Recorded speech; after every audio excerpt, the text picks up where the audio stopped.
Hey, I'd like to welcome you to another episode of the Mission Matters Marketing Podcast, your source for all things marketing. My name is Adam Torres. You can follow me on Instagram at AskAdamTorres. Keep up with my book releases, book tour schedule, signings, all that other good stuff. Always love to connect with you there. And as always, if you'd like to apply to become a co-author of one of my upcoming books, just head on over to the website, missionmatters.com, and click on Become an Author to apply. All right, today I have Christina Mascaro on the line, and she's founder over at the Bronze Finch, which is a brand publishing company. Christina, welcome to the show. Sounds great. Thank you very much for having me. All right, so I'm excited to get into today's topic. This is a big topic for me because I talk about it all the time, but people don't listen, but maybe they'll listen from you. So the benefits of social selling and why it's important. So we're going to get into that, but before we do, I want to give the audience a little bit more on your background. Tell us a little bit more about what you're doing over at the Bronze Finch, please. So very recently, within the past few years, we've been focusing a lot on brand publishing, and it is a type of brand and marketing strategy. But the difference is that brand publishing, I have a journalism background, and it really kind of digs into content, but even beyond that, because a lot of people have heard content marketing recently. Brand publishing is taking it a step further and thinking of your business in terms of the way perhaps a journalist would consider your business or consider your brand, and how do we take that and how do we expand on that, and actually how do we capitalize on that and make money from it? That's awesome. And at the end of this, I'm going to give you an opportunity to leave, contact information and ways for the audience to follow up, but so that the right types of individuals and or companies follow up. I mean, what's the right type of fit typically for you as a client?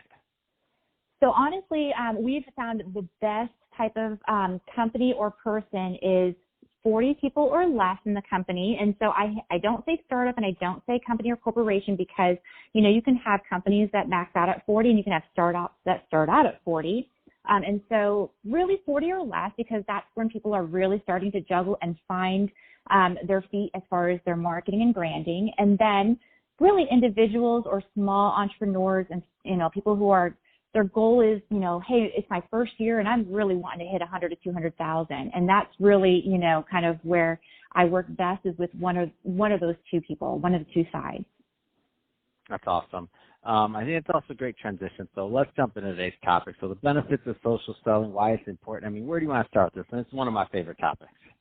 Social selling is interesting because I've worked in the past year and everyone wants the same thing. I don't know how to do social media. I don't know what I should do next with my company. And then, this catchy phrase came out recently since coronavirus hit. They're like, oh, yeah, my company's really wanting me to social sell, or I heard this term, social selling. Can you help me?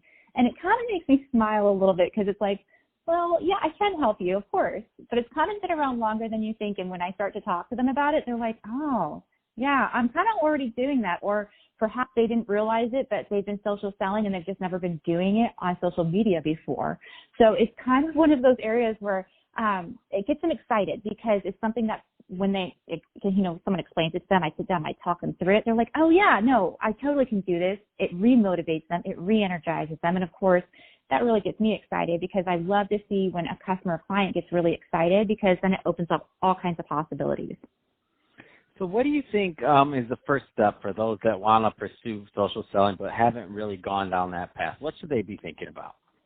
Well, so there is a little bit of a difference between just having a personal profile and having a selling page. But the one thing that I think all of them need to throw out the window is stop trying to complicate social media and think about it in terms of, oh, I have to have like my business page and I have to have all these advertising and boosting and I have to really understand all this complicated stuff. Because I'll tell you, the best social sellers that I've come across and the best people that utilize this didn't come at it from that approach. It was just a lot more natural.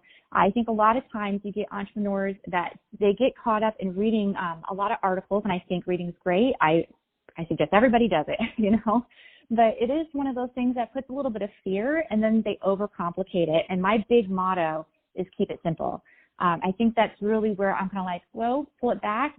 And I actually have worksheets and books that I hand them out, and it's really basic. And they're like, oh, seriously, this is too easy. And I'm like, I give the same book to corporate companies, startups, entrepreneurs. Everybody answers the same questions. That's how easy it is, and that's how much you've been overcomplicating it. So I know this is going to change from person to person based on their experience and other things, but I know, as long as you've been kind of in this field, you see some of the same things happen over and over again. What are some of the common mistakes that you see people making often when trying to attempt to kind of go down that social selling path? There's a handful that keep coming up over and over again, and one of them is, well, how long can it take? I just started this 2 weeks ago or 2 months ago, and I don't really see anything. And it's kind of like, well, yeah, it takes a little longer than that. So that's the first one, is everyone thinks this happens fast, and it doesn't. The second one is that everybody thinks they can just throw money at it. So you got the first person who's kind of like, oh, well, I don't understand. I just started doing this, and it's not working for me, and I haven't seen any results, and nobody's dialing my phone, and it's not ringing off the hook. On the second hand, you've got people who are like, I just dumped $10,000 into this and I'm not getting any emails or prospects. What's happened? And so those are the two biggest things, is everyone thinks, oh, I'll just throw money at it, or it can go fast. It's social media, right? How hard can it be? And that's the big misnomer, is like, how hard can it be? And the answer is, well, it can be pretty difficult sometimes. Yeah, and it definitely depends on the space that you're working. I mean, there's a lot of different things. And really, the hardest part for me, for a lot of people, is they have to really find their voice. So meaning, like, people say social media is crowded, all this other stuff, and it's like, no, it's not really crowded. There's only one of you on this planet. So if you can be your authentic self on whatever you're doing within whatever context of your business is, and show that on social media, I mean, that's what entertainers are doing. That's what comedians are doing. That's what people do, is if they can show their authentic self. But sometimes that can be the hardest thing, is just to be yourself. And that kind of leads back to why I'm in this business, is because actually when I first got into Austin, I was done. I was struggling so much with my business. It was so hard, and I didn't want to do it anymore. And I had a passion for really, truly finding customers and businesses that I wanted to help out. But I noticed that my favorite part of the business, my favorite part of doing what I do, was the very entry startup. And then after that, it's kind of like, well, I started to kind of get bored. So I started volunteering my services. And what happened was when I started taking the selling out of it, and I started volunteering my time with local startup businesses, local, entrepreneurial type things. And Austin's great for that, because there's so many places to do it. Something started to happen was then they started referring people to me saying, I know you do this. Can you mentor them? Can you coach them? And then eventually the coaching and the mentoring is where it took off, and that's where the business developed. Because, I'd tried for years to have a marketing agency, and it didn't work. And when I took the selling out of it, that's really when the popularity took off, because I was no longer trying to go after people's pocketbooks, and people started to just gravitate, because you're passionate about something when you'll do it for free. And that was just it, is when I started volunteering and giving my knowledge for free. And when I wanted to truly start getting, helping these people, and I got truly excited about it, they saw me get excited about their business and not collecting any money. That's when they started to offer money. Like, I'll pay you for this. If you help me do this, I'll totally pay you for this. And that's where the switch happened. And honestly, when I look at other people who ask for social media help, this is actually where I notice the best ones who are super great at the social selling are the ones that never ask for money, but yet they're the ones that actually make the most money.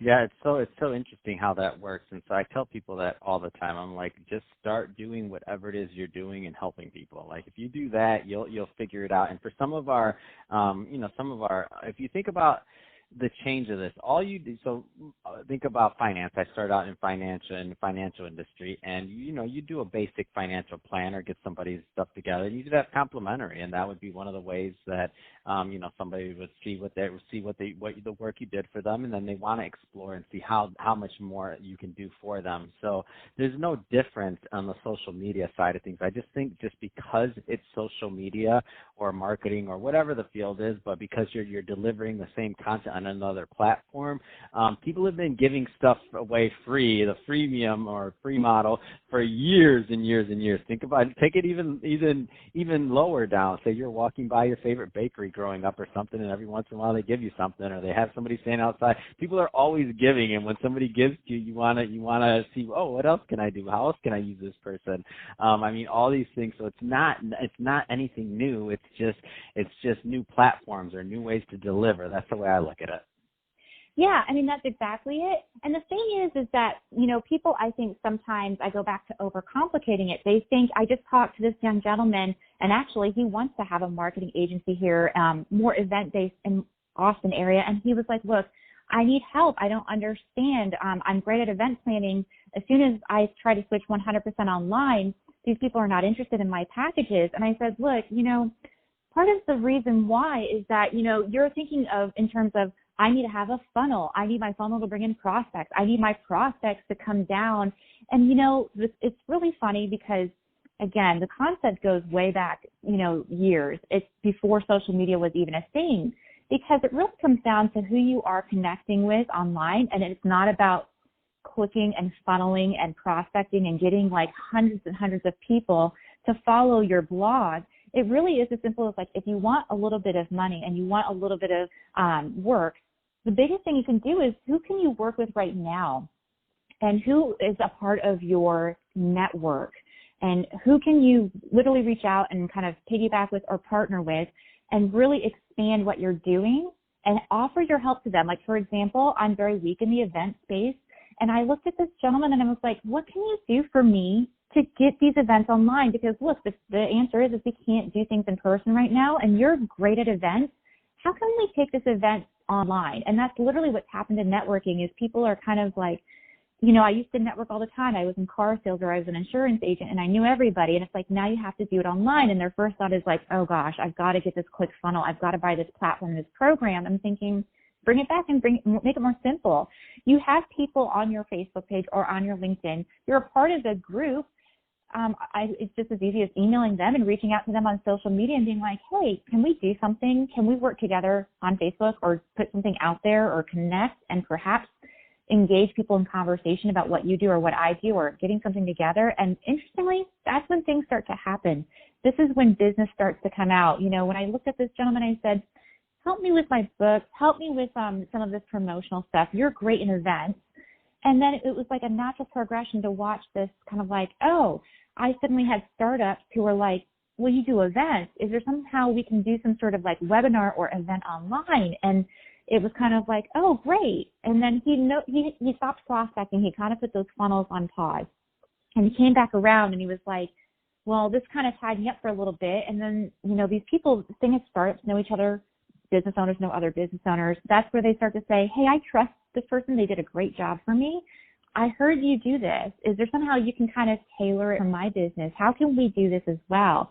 And that's actually really where you start to see social selling happen, is when you stopped trying to sell so hard with the funnels and the prospecting, and you literally brought it back to like the corner store effect or the hometown feeling. That's really what people want too. I think really people will get on social media, and it is very noisy.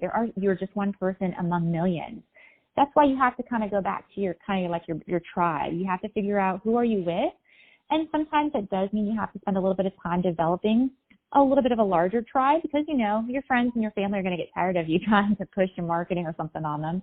But of course, you do want to try and expand this a little bit and find new groups.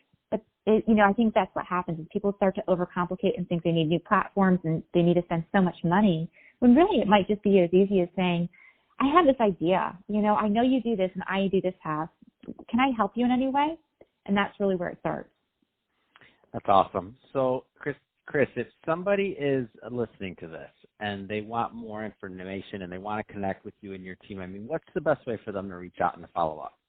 The best way is to kind of hit up the website, Chris Mascaro. And yep, sounds like Christmas Carol. It's chrismascaro.com.